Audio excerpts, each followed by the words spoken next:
კაშიას ემოციური დამშვიდობება და საინტერესო ფაქტები. კაპიტნის ფეხბურთელების და ვილის ანიოლის კომენტარის შეხვედრის შემდეგ. ამ და სხვა საინტერესო ინფორმაციის მოსასმენად უყურეთ ვიდეოს ბოლომდე. 129 მატჩი საქართველოს ნაკრებში და 51 კაპიტნის სამკლაურით. გურამ კაშიამ, რომელსაც ნაკრებში დებიუტი 2009 წლის 1 აპრილს მონტენეგროსთან ჰქონდა, 2026 წლის 2 ივნის რუმინეთთან შეხვედრაში ბოლო შეხვედრა ჩაატარა. კაშიასთვის, რომელიც საქართველოს ნაკრებს 2013 წლიდან კაპიტნობს, დღევანდელი შეხვედრა ემოციური იყო. ის 66 წუთზე მოედნიდან გულშემატკივრებმა და ფეხბურთელებმა ემოციურად გააცილეს. თუმცა კაშიასთან დამშვიდობება აქ არ დამთავრებულა. მანამდე დაუბრუნდეთ რუმინეთთან შეხვედრას, სადაც ანგარიში მეორე ტაიმის სტარტზე გაიხსნა. გიორგი ქვილითაიამ ნაკრებში თავის მე-7 გოლი გაიტანა, თუმცა რუმინელებმა ანგარიშის გათანაბრება მალევე შეძლეს. მიუხედავად მომენტებისა, ამის შემდეგ შეხვედრაში ანგარიში არ შეცვლილა. აქვე გეტყვით იმასაც, რომ ამ შეხვედრაში სავარაუდო ტრავმის გამო გიორგი ჩაკვეტაძე შეცვალეს, თუმცა ამ ეტაპზე მისი ჯანმრთელობის ზუსტი მდგომარეობა უცნობია. აღსანიშნავია ისიც, რომ ამ შეხვედრას ესწრებოდა ზურიკო დავითაშვილი, რომელიც გუნდს ტრავმის გამო ვერ ეხმარებოდა. თანაგუნდელებთან ერთად იყო ნაკრების ახალი კაპიტანი ხვიჩა კვარაცხელიაც, რომელიც ნაკრებს ჩემპიონთა ლიგის მოგების შემდეგ რუმინეთთან შეხვედრამდე 1 დღით ადრე შეუერთდა. საინტერესო ფაქტია ისიც, რომ როდესაც გურამ კაშიამ ნაკრებში პირველად ითამაშა, იმ დროს ხვიჩა კვარაცხელია, ზურიკო დავითაშვილი, გიორგი მიქაუტაძე და გიორგი მამარდაშვილი 8 წლისები იყვნენ, ხოლო საბა გოგლიჩიძე 4 წლის. ფრით დამთავრებული შეხვედრის შემდეგ გურამ კაშია გულშემატკივრებს კიდევ ერთხელ გამოემშვიდობა. შემდეგ კი მედიასთან ემოციებზე ისაუბრა. კომენტარი გააკეთეს ნაკრების სხვა ფეხბურთელებმაც. შეხვედრა შეაფასა საქართველოს ნაკრების მთავარმა მწვრთნელმა ვილის ანიოლმა. მათ მოსმენამდე არ დაგავიწყდეთ ვიდეოს დალაიქება. პირველ რიგში დავიწყებ ისევ მადლობით თქვენ ყველა ის ადამიანი ყველა ვინც ერთხელ მაინც გულშემატკივრობდა მე ჩვენ გუნდს ძალიან მაგარი და საინტერესო თავგადასავალი იყო ჩემი კარიერა, ამიტომ მადლობა ყველას თქვენ თითოეულ გულშემატკივარს და გუნდს მინდა უსურვო წარმატება. არ იცით, აი ავტობუსში რამდენი ვიტირე თამაშზე რომ მოვდიოდით, ვერ მაჩერებდნენ, ემოციებით მართლა დაცლილი ვარ და აი მართლა დასვენება მჭირდება. 29 წლის ხდები და აი დედას ვიცავარ არ დამისვენი.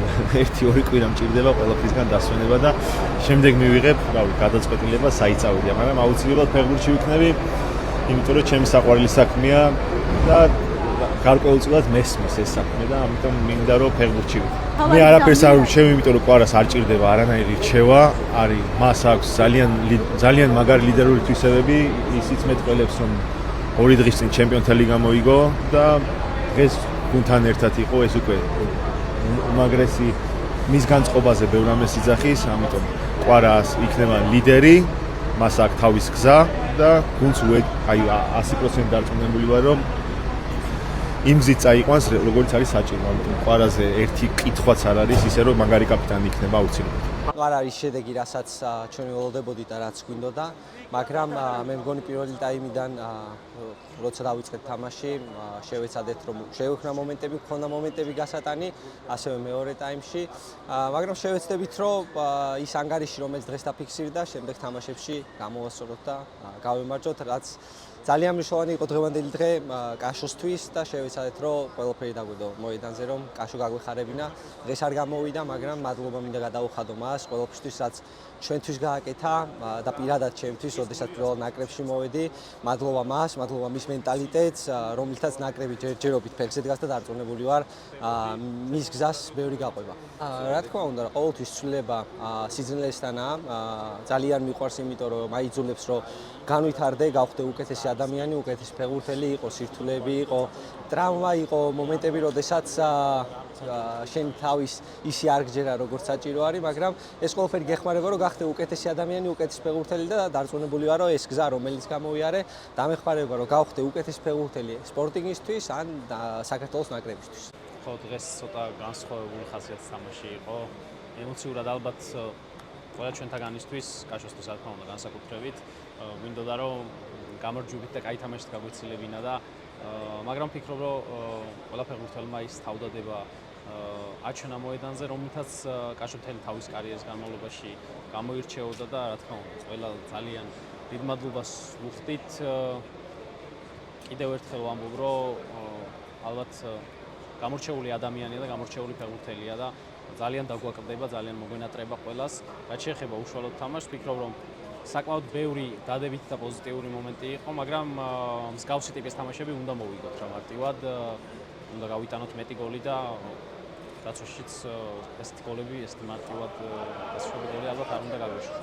შემთხვევაში ალბათ ვფიქრობ, რომ ბურთის ამოტანას ვცდილობდით, იყო შეცდომები ალბათ დასაწყისში ბურთის ამოტანის დროს, მაგრამ ამან არ შეგვაშინა და პირიქით უფრო მეტად ვცდილობდით და იყო რიგი შემთხვევები, რომ ძალიან კარგად გადავედით შეტევაში და შანსებით შევქმნით ასე თუ ისე, მაგრამ კიდევ ერთხელ ვამბობ, რომ ესეთი თამაშები უნდა მოვიგოთ და მიუხედავად იმისა, რომ ამხანაგური თამაშია, მაინც მსგავსი თამაშების მოგება აუცილებელია, რომ თავდაჯერება უფრო სხვანაირად მიუდგეთ თამაშებს და უფრო მეტი მოგცეს ამ თამაშებმა დადებითი ემოციები. ბედნიერესი ვარ იქიდან გამომდინარე, როგორ ამ კავშირთან ერთად თამაში მოვახერხე, მის ბოლო მატჩშიც მასთან ერთად ვიდექი. ძალიან მაგარი ფეხბურთელი, ძალიან მაგარი კაპიტანი, ძალიან მნიშვნელოვანი ფიგურა საქართველოს ნაკრებისთვის. ნუ რთულია, მაგრამ ყველაფერს თავის დასასრული აქვს და სამწუხაროა, მაგრამ არაუშავს, ესეც ხდება ხოლმე. ძალიან ბედნიერი ვარ, რომ მასნაირ ადამიანს ვუცნობ და მასთან ერთად ვითამაში. პირადად ჩემზე ძალიან ბევრი რამ ვისწავლე გურამისგან. ყველაზე მნიშვნელოვანი რაც ჩემთვის არის პიროვნულად გავიზარდე. პიროვნება ძალიან კარგი, ფეხბურთელი, ყველანაირად მისი თვისებები, ისეთ თვისებები აქვს, რომ ბევრი რამ ისწავლა შეიძლება. მაქსიმალურად ვეცადე, რომ ყველაფერი მისწავლა რაც შეიძლება. თამაშს რაც შეეხება, არ იყო მარტივი თამაში, რომელიც კარგი ნაკრებია. ფიქრობ, რომ საერთოდ მომენტები არ ქონდა თავიდან.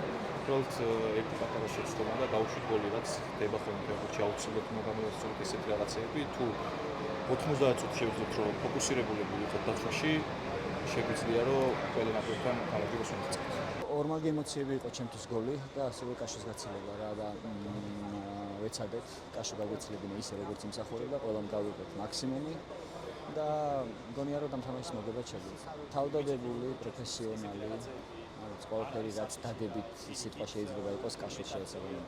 ჩემი აზრით, დიდი წინსვლა და პროგრესი იყო ბოლო შეხვედრებთან შედარებით. ხარისხის ინტენსივობის თვალსაზრისით საკმაოდ საინტერესო დითამაშეს ფეხბურთელებმა. მთელი კვირა ჰქონდა მოსამზადებლად და ეს ამის დამსახურება იყო. გამოჩნდნენ ახალი სახეები, რომლებმაც გუნდში ახალი სისხლი შემოიტანეს. სამ დღეში კიდევ ერთი შეხვედრა გვაქვს და ვიმედოვნებ, რომ ისევ კარგად ვითამაშებთ. დღეს იეგოიანმა თავი კარგად წარმოაჩინა. მას კარგი სეზონი ჰქონდა და დღეს როცა ის მოედანზე შევიდა, ისეთი შეგრძნება მქონდა, რომ ეროვნულ ნაკრებში დიდი ხანია თამაშობს. ბოლო 4 წლის განმავლობაში დაცვის ცენტრში დავკარგეთ ხოჭოლავა, გვირკველია, გველესიანი, ახლა კაშიაც. ამიტომ გასაგებია, რომ დაცვაში დიდი ცვლილებებია. დაკვირვება და თამაში იქნება საჭირო იმისთვის, რომ დავინახოთ, ვინ შეძლებს კაშიას შეცვლას.